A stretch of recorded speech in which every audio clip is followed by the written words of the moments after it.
대학 수학능력 시험이 내일로 다가왔습니다. 예비 소집일인 오늘 시험장 위치를 확인하며 마지막 각오를 다졌습니다. 레고랜드 사업의 불공정한 계약과 불투명한 사업 자금에 대해 오늘 강원도의회 행정사무감사에서 강도 높은 비판이 이어졌습니다. 학교가 쉬는 날 밥을 먹기 힘든 결식 아동들을 위해 무료로 음식을 제공하는 선한 영향력 가게가 강원도 내에서도 늘어나고 있습니다. 강원도 유형문화재 6호인 강릉 경포대가 건축적 예술적 가치를 인정받아 보물 승격을 앞두고 있습니다. 시청자 여러분 안녕하십니까? 레고랜드 부실과 특혜에 대해 강원도의회 행정사무감사에서 질타가 이어졌습니다. 지금 하루이자만 2천만 원에 이르는 상황에서 불분명한 자금 계획과 불공정한 계약이 도마 위에 올랐습니다. 백승호 기자가 보도합니다.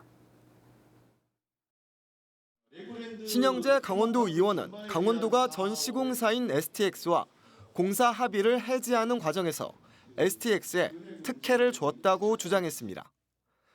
감정가 406억 원의 땅을 두 차례 유찰됐다는 이유로 320억 원 정도에 넘겨줬고 계약금조차 받지 않았다는 겁니다. 320억 원의 땅값도 3년 거치, 7년 분할 상환 조건입니다.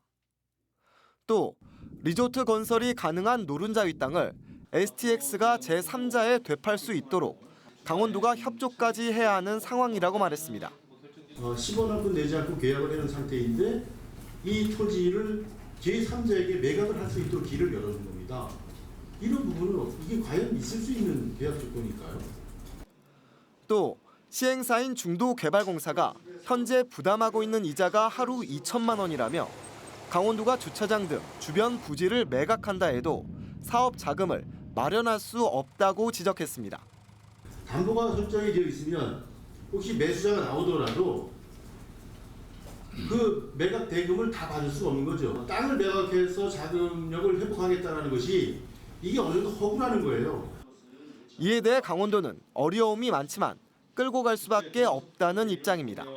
성장률을 높일 수 있는 것은 이제 관광 서비스밖에 없다. 그래서 그런 차원에서 봤을 때는 강원도가 이 관광 쪽에 레고랜드를 끌고 갈 수밖에 없는 상황이 아닌가. 강원도가 레고랜드 개장을 2021년 7월로 약속했는데 그때까지 주차장 등 기반 시설이 완공될 수 있냐는 의문도 제기됐습니다. 또 유적 공원 조성에는 신경 쓰지 않는다는 지적도 나왔습니다. 8년 넘게 질질 끌어온 레고랜드 조성 사업. 앞으로의 전망도 결코 순탄치 않아 보입니다. MBC 뉴스 백수호입니다. 대학 수학능력 시험이 하루 앞으로 다가왔습니다. 도내 수험생들은 예비 소집을 통해 미리 고사장 위치를 확인하는 등 긴장 속에 마지막 준비를 마쳤습니다. 김진아 기자입니다. 수능 시험을 하루 앞두고 수험생에게 수험표가 배부됐습니다.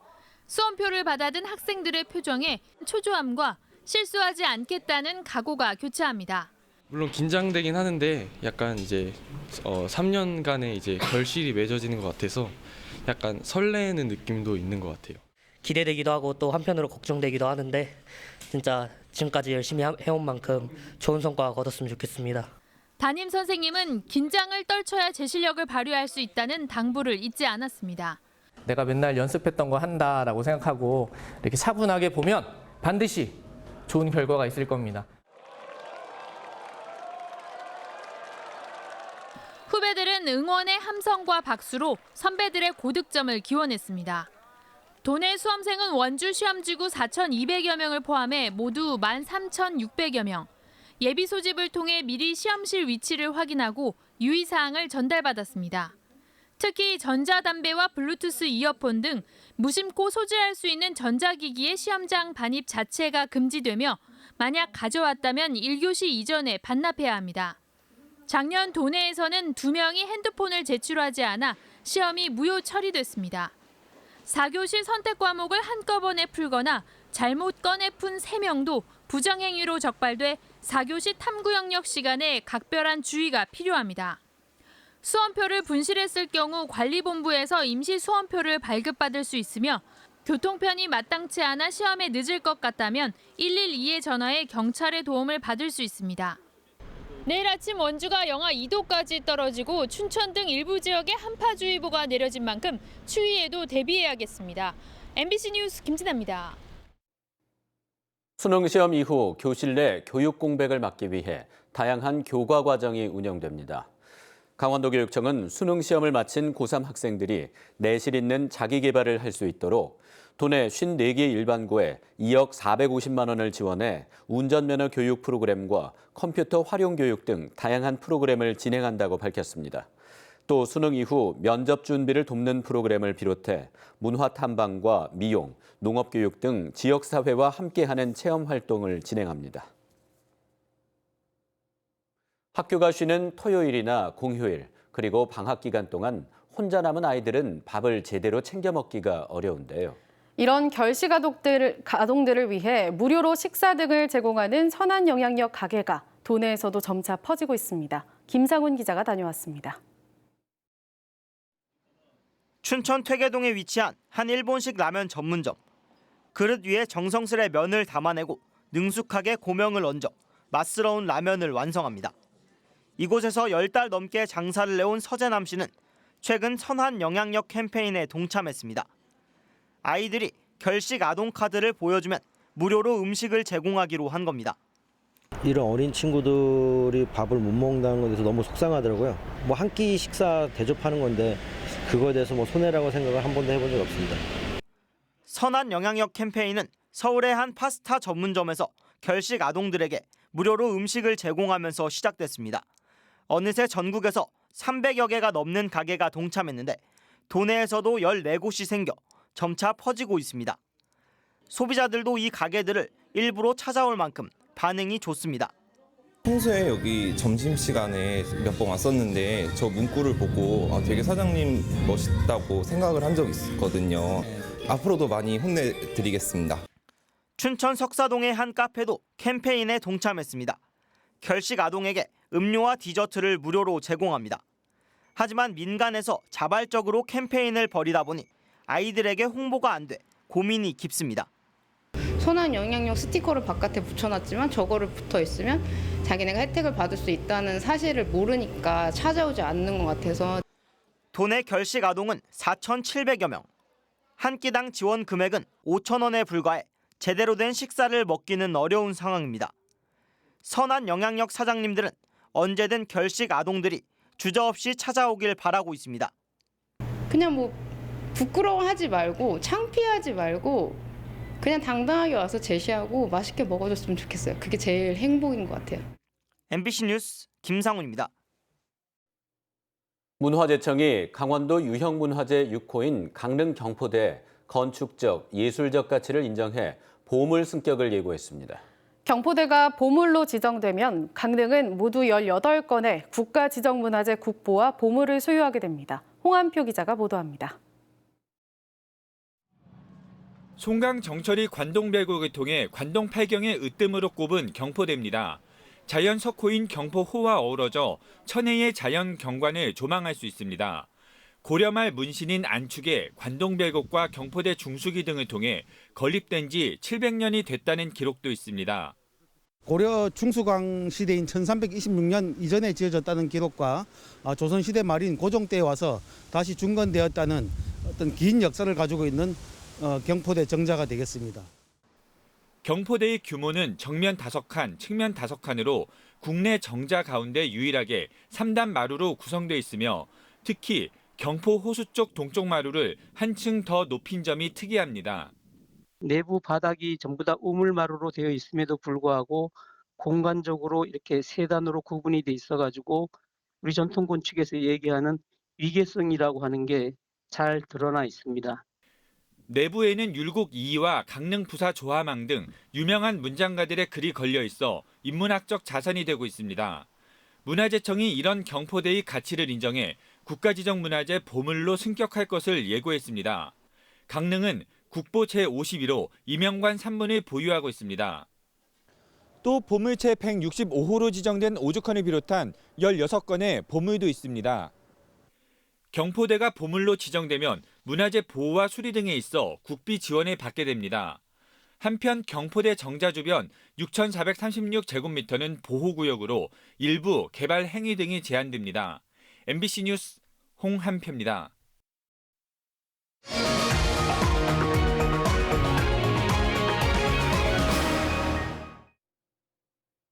오늘 밤 11시를 기해 춘천과 철원, 화천, 양구, 인제, 홍천과 도내 산지에 한파주의보가 내려졌습니다.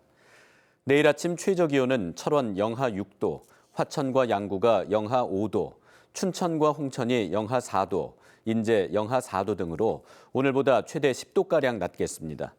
바람도 강하게 불어 체감온도는 5도에서 10도 더 낮아 춥겠습니다. 강원지방기상청은 오늘 내린 비가 밤사이 얼어붙어 내일 아침 도로가 미끄러울 수 있다며 교통안전에 주의를 당부했습니다. 올해 강원도 쌀 생산량이 가을철 태풍 여파로 지난해보다 감소한 것으로 나타났습니다. 통계청이 발표한 2019년 쌀 생산량 조사 결과에 따르면 올해 도내 쌀 생산량은 총 15만 901톤으로 지난해 15만 3,944톤보다 3,043톤 줄었습니다. 통계청은 쌀 생산량이 감소한 원인으로 수확기인 올 가을철 발생한 태풍 링링과 타파, 미탁 등으로 인한 기상 악화가 영향을 미쳤다고 분석했습니다. 지난달 강원 도내 고용률과 실업률이 모두 지난해 같은 기간보다 상승한 것으로 나타났습니다. 강원지방통계지청이 발표한 10월 고용동향 자료에 따르면 도내 고용률은 64.5%로 지난해 같은 달보다 1.5%포인트 상승했습니다. 취업자는 84만 1,000명으로 지난해보다 2만 1,000명 증가했으며 산업별로는 농림업과 제조업은 증가한 반면 건설업은 크게 줄었습니다. 한편 10월 강원도 실업률은 2.7%로 지난해 같은 달보다 0.3%포인트 상승했습니다. 내년 총선을 위한 선거구 획정을 앞두고 정의당 강원도당이 오늘 강원도청에서 기자회견을 열고 국회의원 정수 확대를 통한 농어촌 지역 의석수 확보를 촉구했습니다. 특히 300명으로 한정해놓고 권력을 독점했던 의원 정수를 과감한 국회의원 특권 포기를 전제로 확대해 국회에서 강원도를 비롯한 농어촌 지역의 목소리가 작아지는 것을 막아야 한다고 주장했습니다. 또 사회적 약자를 대변하는 계층의 진입이 더욱 확대되도록 연동형 비례대표제 도입을 촉구했습니다. 지역의 자치와 분권의 의미를 되새기는 자치분권 춘천선언 행사가 오늘 춘천시청에서 열렸습니다. 오늘 행사에서는 국내 전문가들이 참석해 행정 중심의 지방 분권을 입법과 사법의 영역까지 확대하고 자유와 균등을 주체적으로 실현하기 위해 지방 분권 개헌 등을 촉구하는 선언문을 발표했습니다. 또 국가 균형 발전과 지역 혁신 체계 구축, 자치분권의 의미와 대환을 모색하는 회담 등이 진행됐습니다. 춘천시는 이번 행사를 통해 자치분권 선도도시로 도약하겠다고 다짐했습니다. 오늘 낮 12시 20분쯤 화천군 화천읍 풍산리 민통선 이북 지역에서 산불이 발생해 3시간 40여 분 만에 진화됐습니다. 이 불로 국유림 0.8헥타르가 불에 탔습니다. 소방당국은 군 훈련에 사용되는 활성교탄에서 불이 시작된 것으로 보고 정확한 화재 원인을 조사하고 있습니다. 지난 주말부터 제설 작업을 시작한 도내 스키장들이 본격적인 추위가 시작되면서 모레부터 영업을 시작합니다. 모레 휘닉스 평창이 개장하는 것을 시작으로 주말에는 용평 리조트가 슬로프를 개방하고 시즌을 시작합니다. 다음 주에는 정선 하이원과 알펜시아, 홍천 비발디파크, 횡성 웰리힐리가 차례로 문을 엽니다. 개장 당일에는 리프트를 무료로 이용할 수 있고 수학능력시험 수험생들에게는 할인 혜택도 제공됩니다. 철원에서 발견된 멧돼지 폐사체에서 아프리카 돼지열병 바이러스가 검출돼 방역당국이 매몰 처리했습니다. 국립환경과학원은 철원군 원남면 민간임 출입통제선 안에서 발견된 멧돼지 폐사체 2개체에서 돼지열병 바이러스 양성 반응이 나왔다고 밝혔습니다. 철원군과 군부대는 관련 지침에 따라 현장을 소독하고 사체를 매몰 처리했습니다. 철원에서 야생 멧돼지의 돼지열병 바이러스 검출은 11번째로 늘었습니다. 춘천시가 미세먼지 불법 배출을 막기 위해 민간 감시단을 구성하고 운영에 나섰습니다. 민간 감시단은 미세먼지 주요 발생 사업장을 상시 감시하기 위해 구성됐으며 지난달 17명을 채용해 이달부터 본격적인 활동에 돌입했습니다.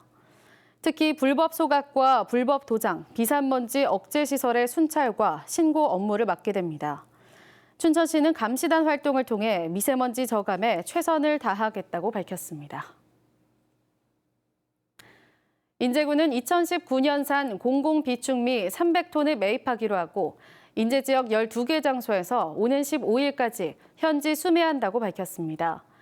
공공비축미 매입 가격은 10월부터 12월까지의 전국 평균 쌀값을 기준으로 책정되며 농가의 신청량이 많을 경우 추가 매입을 검토할 계획입니다.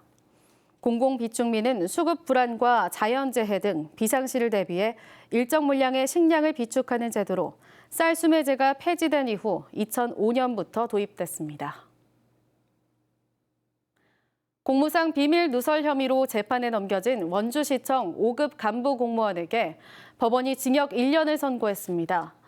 춘천지법 원주지원은 오늘 선고 공판에서 현직 원주시 축산과장인 A씨가 지난해 깨진 달걀 단속 정보를 사전에 양계 농가에 누설했다며 징역 1년을 선고하고 법정 구속했습니다. 1심 판결에 따라 원주시는 A씨를 직위 해제할 예정입니다. A씨는 지난해 원주 지역에서 깨진 달걀 불법 유통 파문이 일 때 단속 정보를 흘린 혐의로 지난 6월 재판에 넘겨졌습니다. 홍천군은 이달부터 12월 15일까지 실시되는 가을철 산불 예방 기간에 내년도 봄철 소각 산불 예방 대책을 집중 추진하기로 했습니다. 이상으로 뉴스데스크 강원을 마칩니다. 시청해주셔서 고맙습니다.